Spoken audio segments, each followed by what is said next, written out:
Alright, welcome to part 2 of the seized crank day for the poor 2018 Yamaha YZ450.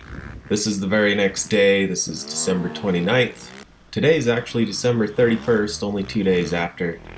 I did this jump a whole bunch of times. I'm going to talk about a couple things today. Good jumping form, seizing your crank, and the Honda WRE, the Works Race Edition. That bike absolutely rips.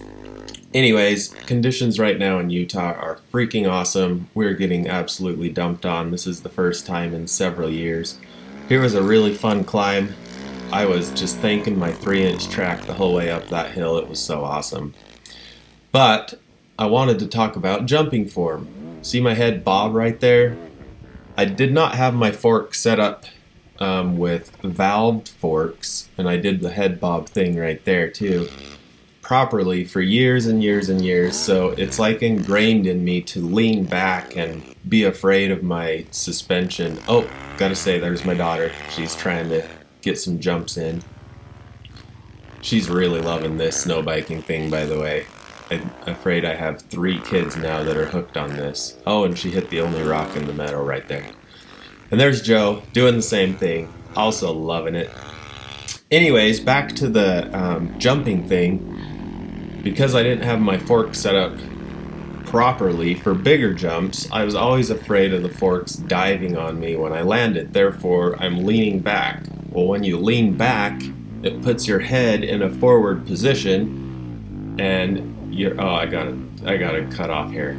This is the Honda WRE, the Works Race Edition. I just barely set this up for Ty. This bike absolutely rips. If I build just a dedicated snow bike, I might actually build a Honda. This thing in stock form rides or pulls just as good or harder than my Yamaha does. And my Yamaha is built up. It has like 8 more horsepower than it did when it was stock. Anyways, here's us in some really good snow. I guess I didn't finish up the conversation about jumping.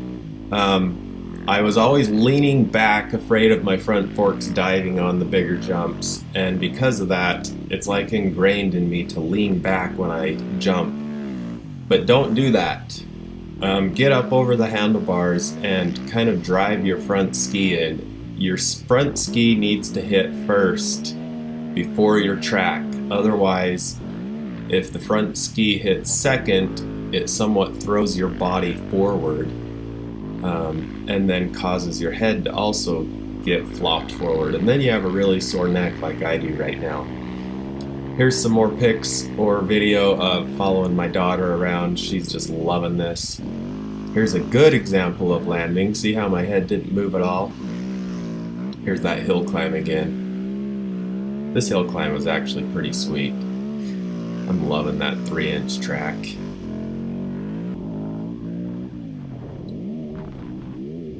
Okay landing. Head bob. Don't do that.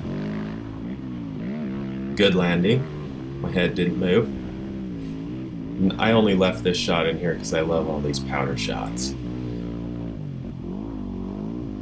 Anyways, we all know that this video is about a seized crank.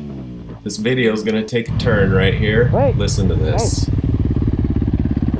How's the temperatures now? What was it?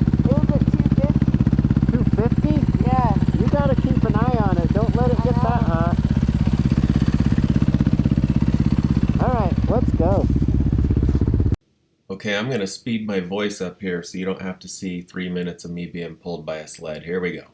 So as you heard, she got my bike up to 250 degrees. I don't think it's ever been that hot. That really worries me. But from what I've heard, you're not going to actually warp or ruin anything in your motor until you hit about 280 degrees. So I think it's okay. It just bothers me that she let it get that hot. I told her to watch the temps.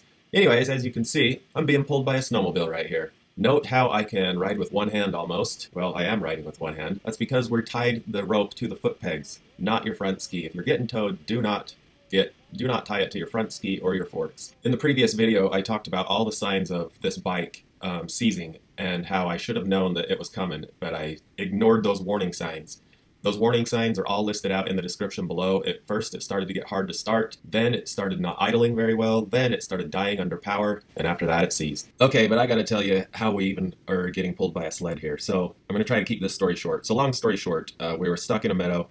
4 other snowbikers showed up and we told them of the problem we had, and one of them rode off looking for an easy way to pull the bike out, even though we didn't have any means of pulling it.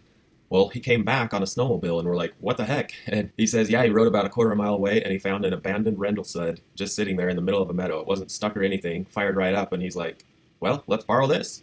So we did, and on the way out we ran into some people from the rental company and they said they were aware of a sled that had got left up there, and they were actually super pumped that the sled was getting used to help somebody, and they just said leave it in the parking lot at the end of the day. So we were super thankful and grateful for that. That totally saved our day. Anyways, watch out for the signs of a seizing crank. This is a known issue for the 18 YZs. That is the whole point of this video.